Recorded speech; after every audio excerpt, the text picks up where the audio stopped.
তারেক রহমান হচ্ছে ওই দলের ভারপ্রাপ্ত চেয়ারম্যান। তিনি অবশ্যই তার দলের অবস্থান ব্যক্ত করবেন, খুব স্বাভাবিক। ডক্টর ইউনূস হচ্ছেন অন্তর্বর্তীকালীন সরকারের প্রধান উপদেষ্টা। বাংলাদেশের সক্রিয় রাজনৈতিক দল প্রায় ৪৫টার মতো আছে রেজিস্ট্রেশন প্রাপ্ত। তিনি তো একটা দলের কথা মতো একটা সরকার প্রধান হয়ে সিদ্ধান্ত নিতে পারেন না।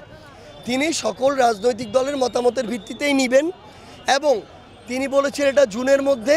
আমরা আমাদের জায়গা থেকে জাতীয় নাগরিক পার্টি এনসিপির পক্ষ থেকে বলতে চাই, ডক্টর ইউনূস এবং অন্তর্বর্তীকালীন সরকার যদি মনে করে যে একটা সুষ্ঠু এবং স্বচ্ছ নির্বাচনের জন্য জুন পর্যন্ত সময় প্রয়োজন, ইভেন যদি তিনি মনে করেন যে না আরও ১-২ মাস আগে এপ্রিল মেতেও করা সম্ভব, আমরা আমাদের জায়গা থেকে মনে করি যারা বাংলাদেশের বর্তমানে রাজনৈতিক দল মনে করে যে এই অভ্যুত্থান পরবর্তী সময়ে সবচেয়ে গুরুত্বপূর্ণ হচ্ছে একটি সুষ্ঠু ও স্বচ্ছ নির্বাচন, ইভেন শুধু নির্বাচন নয় সুষ্ঠু এবং স্বচ্ছ নির্বাচন, তাহলে তারা এই জায়গাটিতে সুষ্ঠু এবং স্বচ্ছ নির্বাচনের ক্ষেত্রে আপোষ করবেন না।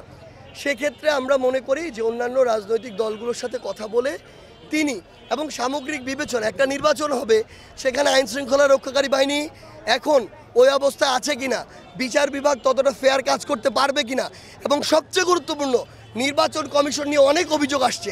আমরা হাইকোর্ট থেকেও এরকম বিভিন্ন মন্তব্য পেয়েছি। এই নির্বাচন কমিশন একটি ফেয়ার ইলেকশন দিতে পারবে কিনা, এটা সবচেয়ে গুরুত্বপূর্ণ।